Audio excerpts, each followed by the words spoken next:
하나님은 항상 그분의 자녀들이 올바른 길로 걷기를 원하십니다. 하나님은 우리를 모든 진리 가운데로 이끄시고 인도하시는 성령님을 주셨습니다. 하나님의 자녀는 자신이 올바른 길에서 빗나간 것을 알 수 있습니다. 우리가 참으로 올바른 길을 가고 있다는 것도 알 수 있습니다. 여러분이 올바른 길을 가고 있다는 것을 보여주는 사인을 생각해 봅시다. 첫 번째 사인, 여러분 또는 여러분의 견해가 세상에서 거부될 때 당신은 올바른 길에 있습니다. 요한복음 15장 18절, 세상이 너희를 미워하면 너희보다 먼저 나를 미워한 줄을 알라. 세상이 당신을 미워하지 않으면 당신은 예수님과 같지 않다는 것을 의미합니다. 아버지 하나님을 기쁘게 하거나 세상을 기쁘게 하거나 두 가지 선택이 있습니다. 그러나 둘 다 기쁘게 할 수는 없습니다. 그것들은 극의 반대쪽 끝에 있고 섞이지 않기 때문입니다. 세상의 일반적인 추세에 동의한다면 올바른 방향으로 가고 있지 않다는 좋은 사인입니다. 세상의 방향은 예수 그리스도의 방향과 반대입니다. 성경은 사탄이 이 세상의 신이라고 말합니다. 사탄이 주 예수 그리스도를 지극히 높은 산으로 데리고 가 천하 만국과 그 영광을 보여주며 자기를 경배하면 그것들을 주겠다고 했습니다. 그것은 우상 숭배가 아니었습니다. 사탄은 자기를 기뻐하는 자들에게 줄 모든 권세를 가지고 있었습니다. 이것이 세상의 궤적이 성경의 가르침에서 점점 더 멀어져 가고 있는 이유입니다. 마태복음 7장 13절과 14절, 좁은 문으로 들어가라. 멸망으로 인도하는 문은 크고 그 길이 넓어 그리로 들어가는 자가 많고 생명으로 인도하는 문은 좁고 길이 협착하여 찾는 자가 적음이라. 좁은 문은 올바른 길입니다. 그것을 찾는 자가 적습니다. 넓은 길은 세상적 길입니다. 세상이 향하는 방향입니다. 당신이 세상적이지 않다면 올바른 길을 가고 있다는 확실한 사인입니다. 세상적이라는 것은 무엇을 의미할까요? 우리는 세상에 살지 않기 때문에 때때로 세상이 하는 것처럼 행동하거나 생각하는 세속성을 인식하기 어렵습니다. 그러나 세상이 우리의 생각과 행동에 영향을 주어서는 안 됩니다. 우리의 생각과 행동이 하나님의 말씀에 복종하도록 해야 합니다. 거룩한 사람은 세상적이지 않습니다. 거룩한 사람은 하나님의 뜻을 행하는 사람입니다. 세상적이면서 거룩할 수 없습니다. 둘은 정반대이며 섞이지 않습니다. 당신이 거룩함의 길을 걷고 있다면 올바른 길을 가고 있습니다. 히브리서 12장 14절, 모든 사람과 더불어 화평함과 거룩함을 따르라. 이것이 없이는 아무도 주를 보지 못하리라. 거룩함을 추구한다면 옳은 길을 가고 있습니다. 이 세상에서 거룩한 삶을 사는 사람들은 이상하고 비정상적으로 비춰집니다. 거룩한 삶을 산다는 것은 세상과 분리된 삶이기 때문에 외로운 삶을 사는 것이지만 성령께서 함께 계시기에 외롭지 않습니다. 폭풍과 불 가운데 당신과 함께 하시는 하나님이 계십니다. 이사야 43장 2절, 내가 물 가운데로 지날 때에 내가 너와 함께 할 것이라. 강을 건널 때에 물이 너를 침몰하지 못할 것이며 내가 불 가운데로 지날 때에 타지도 아니할 것이요 불꽃이 너를 사르지도 못하리니. 올바른 길에 있다는 사인 중 하나는 인생의 불을 통과할 때 하나님께서 함께 하신다는 것입니다. 당신이 물에 침몰되지 않도록 하실 것입니다. 기독교인의 여정에는 장애물과 역경이 있을 것입니다. 하나님은 그것을 제거하지 않으실 것입니다. 그러나 그것들을 직면할 때 하나님께서 당신과 함께 하실 것입니다. 불행히도 사람들은 어떤 역경에 직면했기 때문에 자신이 잘못된 길에 있다고 믿는 경향이 있습니다. 악마는 인생의 불같은 시련 중에 사람들에게 접근하여 하나님께서 너를 대적한다고 말하면서 기상천외한 일을 합니다. 이사야는 하나님이 당신과 함께 하신다고 말합니다. 역경과 장애물이 당신이 잘못된 길에 있다는 것을 의미하지 않는다는 것을 기억하십시오. 선지자의 말씀에 초점을 맞추십시오. 내가 물과 불 가운데로 지날 때에 내가 너와 함께 있으리라. 하나님께서 친히 거기 계시겠다고 하셨습니다. 천사나 구조대를 보내지 아니하시고 하나님께서 친히 당신과 함께 그 상황에 계실 것입니다. 하나님께서 그분의 백성들과 함께 그 상황에 들어가십니다. 인생의 장애물을 이긴 것은 하나님의 길을 걷고 있다는 확실한 증거입니다. 욥은 인생의 불을 통과했습니다. 그는 올바른 길에 있었습니다. 그는 온전하고 정직한 사람으로 묘사되었습니다. 욥기 1장과 42장의 욥을 보면 시작 부분에 있었던 사람과는 완전히 다른 사람이 되었습니다.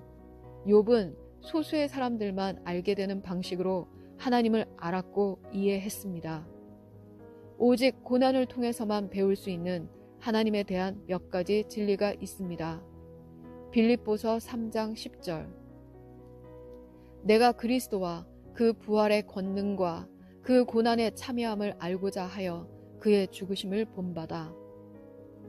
사도 바울의 유일한 인생 소망은 경험적으로 하나님을 아는 것입니다. 욥처럼 하나님을 경험적으로 알게 되는 것이었습니다. 바울은 단순히 피상적인 머리 지식을 얻는 것보다 더 깊은 것을 원했습니다. 내가 그리스도와 그 부활의 권능과 그 고난의 참여함을 알 수 있도록 가장 가까운 수준에서 예수님과 연결되기를 원했습니다. 하나님과 함께 인생의 슬픔을 겪어본 적이 없다면 예수님이 임마누엘이시고 당신과 함께 하시는 하나님이신지 어떻게 알 수 있습니까? 시련과 고난이 당신이 잘못된 길에 있다는 것을 의미하지 않습니다. 지금 제 말을 듣고 있는 여러분 중 일부는 인생의 용광로를 통과했습니다. 인생의 물을 통과했습니다. 인생의 폭풍을 통과했습니다.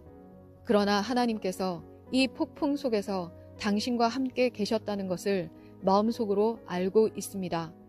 당신이 올바른 길에 있다는 분명한 사인은 하나님께서 인생의 폭풍과 불 속에서 당신과 함께 하신다는 것입니다. 사인 세 번째는 사인 두 번째와 밀접하게 연결되어 있습니다. 절대적인 평화입니다. 시편 23편에서 다윗이 하나님에 대해 이야기하는 것에서 하나님께 직접 말하는 것으로의 전환을 알아차린 적이 있습니까? 여호와는 나의 목자시니 내게 부족함이 없으리로다. 그가 나를 푸른 풀밭에 누이시며 쉴만한 물가로 인도하시는도다. 내 영혼을 소생시키시고 자기 이름을 위하여 의의 길로 인도하시는도다.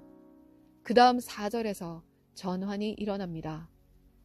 내가 사망의 음침한 골짜기로 다닐지라도 해를 두려워하지 않을 것은 주께서 나와 함께 하심이라. 주의 지팡이와 막대기가 나를 안위하시나이다. 올바른 길에 있다는 사실이 어려움을 겪지 않을 것이라는 의미가 아니라 인간의 이해를 능가하는 평화를 가질 것이라는 것입니다. 폭풍이 치고 있는데 예수님께서 배에서 주무시던 것을 기억합니까? 당신이 올바른 길을 가고 있을 때 동일한 경험을 할 것입니다. 폭풍이 얼마나 무서운지 상관없이 당신은 잠을 잘 수 있고 하나님께서 당신을 안전한 곳으로 인도하신다는 큰 확신을 가질 수 있습니다. 모세가 왜 이스라엘 백성을 광야로 데려가는데 동의했는지 의아해한 적이 있습니까? 인간적으로 말하면 광야에는 길이 없습니다. 그러나 모세는 여정 중에 안식을 보증하시는 하나님의 임재를 믿었습니다. 출애굽기 33장 14절. 여호와께서 이르시되 내가 친히 가리라. 내가 너를 쉬게 하리라. 빌립보서 4장 7절. 그리하면 모든 지각에 뛰어난 하나님의 평강이 그리스도 예수 안에서 너희 마음과 생각을 지키시리라. 네 번째 사인은 당신의 경건한 기준을 범하지 아니하는 것입니다.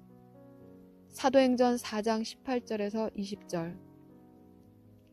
그들을 불러 경고하여 도무지 예수의 이름으로 말하지도 말고 가르치지도 말라 하니 베드로와 요한이 대답하여 이르되 하나님 앞에서 너희의 말을 듣는 것이 하나님의 말씀을 듣는 것보다 옳은가 판단하라. 우리는 보고 들은 것을 말하지 아니할 수 없다 하니. 이것은 특히 의의 길을 선택한 사람에게 그렇습니다. 때때로 당신의 믿음과 경건한 기준을 타협하라는 압력이 있을 수도 있습니다. 그리스도 안에서 확고히 서 있는 것을 선택하고 타협을 거절하는 것은 올바른 길에 있다는 것을 의미합니다. 올바른 길을 걷는다고 해서 모든 사람이 당신의 삶에 머물 것이라는 것은 아닙니다. 사랑하는 사람과의 관계를 잃을 수도 있습니다. 마태복음 10장 34절에서 36절. 내가 세상에 화평을 주러 온 줄로 생각하지 말라. 화평이 아니요 검을 주러 왔노라. 내가 온 것은 사람이 그 아버지와 딸이 어머니와 며느리가 시어머니와 불화하게 하려 함이니 사람의 원수가 자기 집안 식구리라. 성경 주석은 이 구절과 관련하여 다음과 같이 말합니다. 산상수훈에 반영된 예수님의 메시지는 참으로 평화의 메시지이지만 개인이 예수님에 대한 근본적인 헌신을 요구하기 때문에 그것을 선택하는 사람들과 거부하는 사람들을 나누는 평화의 메시지입니다.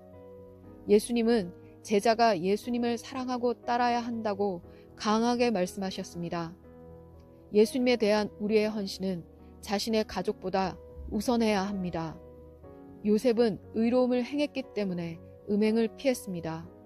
다니엘은 바벨론에서 왕의 진미로 자신을 더럽히기를 거부했습니다. 새 히브리인은 느부갓네살의 신상에 절하느니 차라리 죽기를 원했습니다.